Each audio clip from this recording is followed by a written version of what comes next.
श्री स्वामी समर्थ मैत्रिणींनो, चला हॅपी मकर संक्रांत. तिळगुळ घ्या आणि गोड गोड बोला. आणि व्हिडिओ आवडला आखरीपर्यंत पहा. नक्की लाईक आणि शेअर कमेंट करायला विसरू नका मैत्रिणींनो. चला, कचऱ्याची गाडी आली नव्हती 2-2 दिवस. तो कचरा टाकून घेतला, त्याच्याशी बडबड करत राहिली. त्याच्यासोबत बोलणं झालं. लगेच कपडे धुतले गच्चीवर. कपडे घेऊन गेली गच्चीवर. कपडे वाळ टाकून आली. नंतर लगेच मार्केटमध्ये जाणं होतं. मुलाला काही घेणं होतं, मला संक्रांतीचं सामान घेणं होतं. लगेच मग पप्पा आमच्या भुसावळमध्ये भजिया गल्लीमध्ये अशी सकाळी 10:30 वाजता इतकी गर्दी होती मैत्रिणींनो पतंगीसाठी. मुलांनी लगेच 200 रुपयाचा धागा आणि पतंगी घेतल्या. तिकडून आल्याबरोबर आमच्या घरी असा मी वाण पुसते. माझी जेठाणी नाही पुजत, माझी सासू पण नाही, पण मी माझ्या आईकडे अशीच करत होती. माझी आई म्हणून मी अशी करते.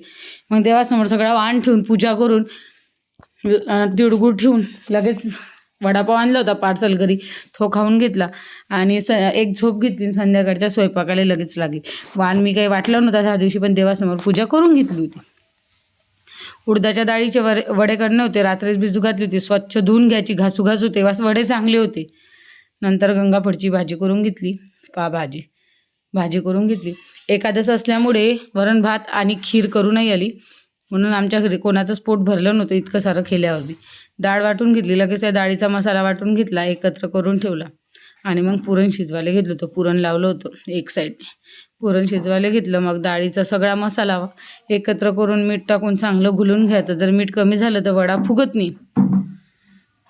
ते करून घेतलं. जास्त क्वांटिटीमध्ये कोथिंबीर स्वस्त आहे म्हणून कोथिंबीर टाकायची. लगेच पुरणपोळ्या करायला घेतल्या. कशी टुम्म पुरणपोळी फुगली आहे मैत्रीण. पुरणपोळी केली. थोडंसं जेवणाला आमच्या घरी करेक्ट 7 वाजता जेवण पाहिजे, म्हणून थोडीशी घाई असते आमच्याकडे. संध्याकाळच्या स्वयंपाकाला आम्ही लवकरच लागते. लगेच वड्याचं मस्त मिक्स करून घेतलं. असं पारंपरिक पद्धतीने गावाकडल्या बाया अशा करता. वड्याच्या रवणावर स्वास्तिक काढणं हे गरजेचं आहे असं म्हणतात. म्हणून माझ्या जेठाणीनं पण काढलं होतं. लगेच वडे थापायला घेतला.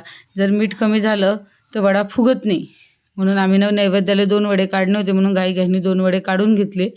पटकन नैवेद्य लावायचा होता. संध्याकाळी आमची जेवणाची लगेच घाई असते. मग 2 वडे काढल्याबरोबर नैवेद्य लावला. नंतर माणसाला पण मला हळदी कुंकाला जाणे होतं माझ्या मैत्रिणीकडे, म्हणून आज पटापट भजे पण काढून घेतले. भजे काढल्यानंतर मी नैवेद्य लावला देवासमोर. नैवेद्य झाला. किती मस्त भजे केले बरं. माझ्या चॅनलला लाईक सबस्क्राईब करायला विसरू नका मैत्रिणींनो. बघा, नैवेद्य लावून घेतला देवासमोर. नैवेद्य लागला. लगेच जेवणं वाढले घरात. ते जेवण वाढल्यावर ह्या मैत्रिणीच्या घरी आज मकर संक्रांत ठेवली होती. हळदी कुंकाला गेलो तिच्याकडे.